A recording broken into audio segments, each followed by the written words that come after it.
The energy has to balance itself. You know, the spirit of the enslaved, the peoples whose bodies were beaten, hung, violated, they cry out for correction, family.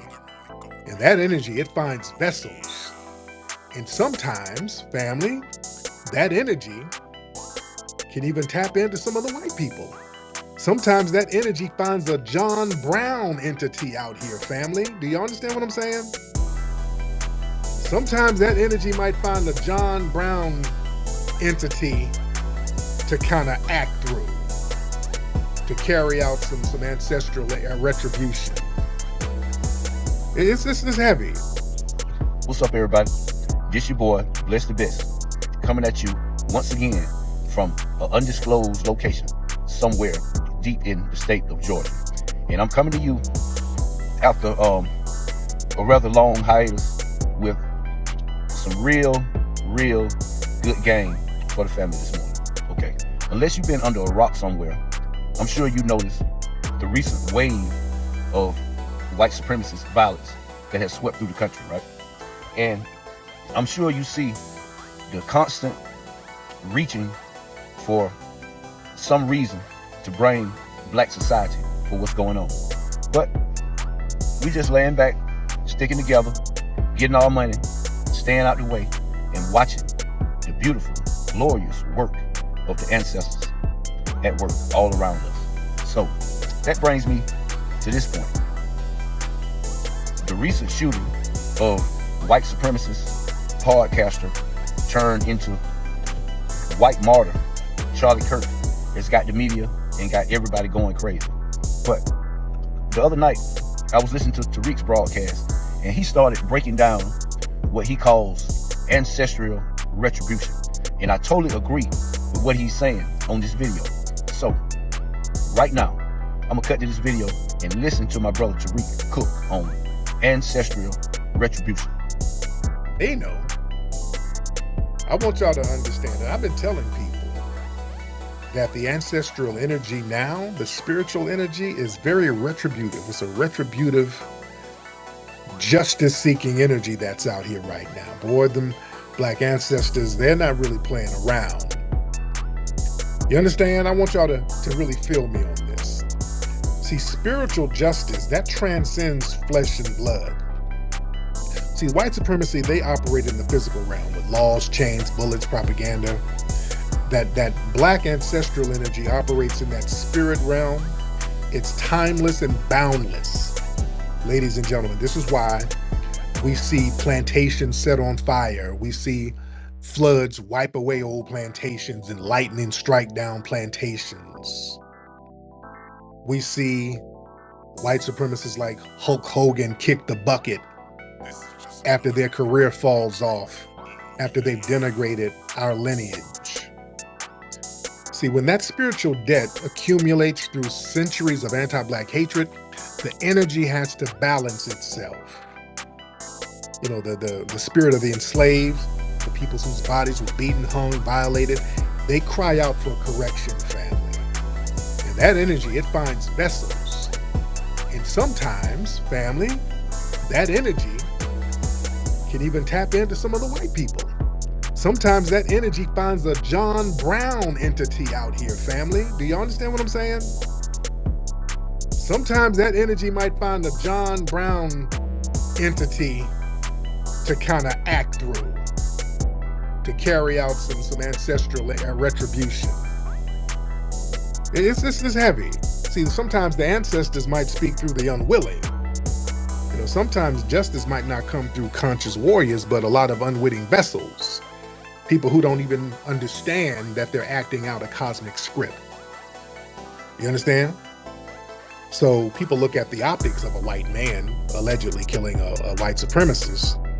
It might seem ironic, but that's still retribution ancestrally.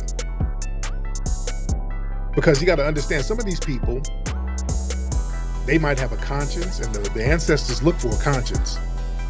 That's what the ancestors look for. They look for righteousness. And sometimes even these people in the dominant society, they get a conscience. They start thinking and saying to themselves, oh, this white supremacy is wrong.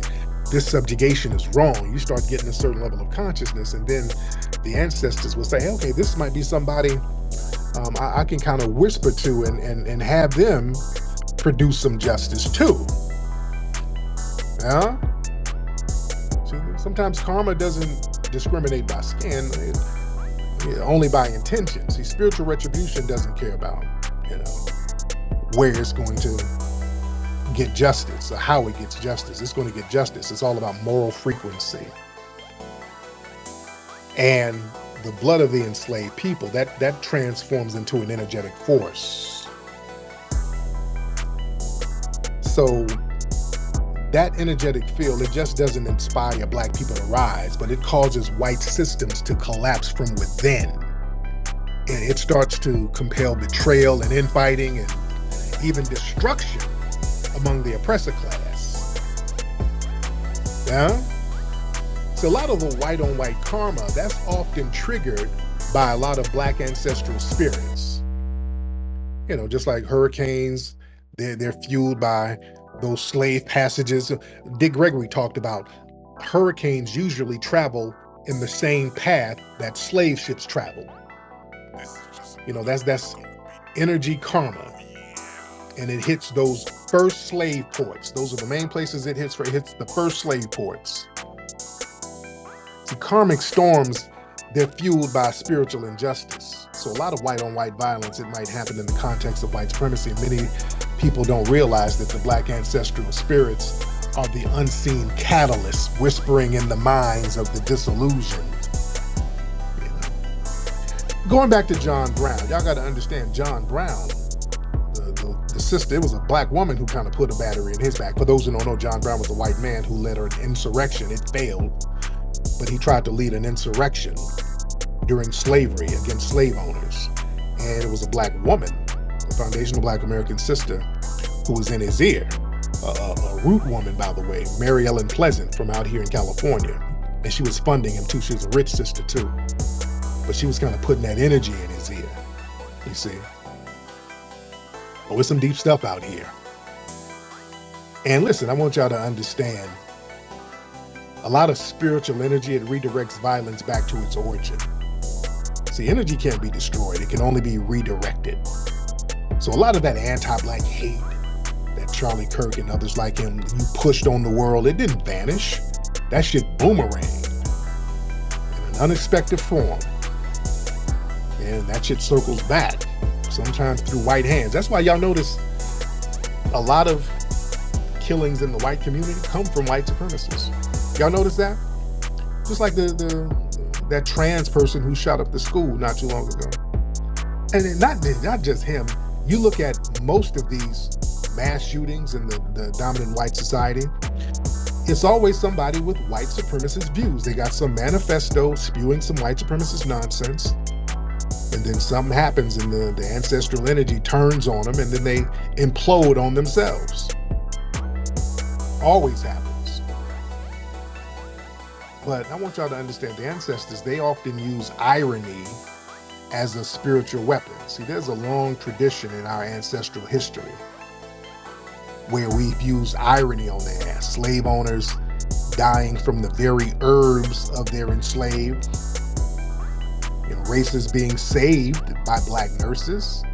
There's an irony there. The white supremacists being undone by their own people.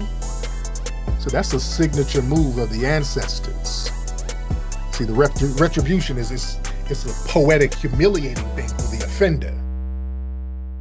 You sitting up here talking about how violent Black people are and you got to stay away from Black people. You make a platform talking about how Black people ain't shit. Black people are less than. If you hire a Black person, that's a DEI hire. They're not qualified. Stay away from Black neighborhoods. Watch out when you see the Blacks. All Black violence, all the 13% of the population. And then you get taken out in a white city at a white university by a white man. That is poetic irony, and it's symbolically devastating. That's why a lot of these white supremacists out here feel a certain way about it.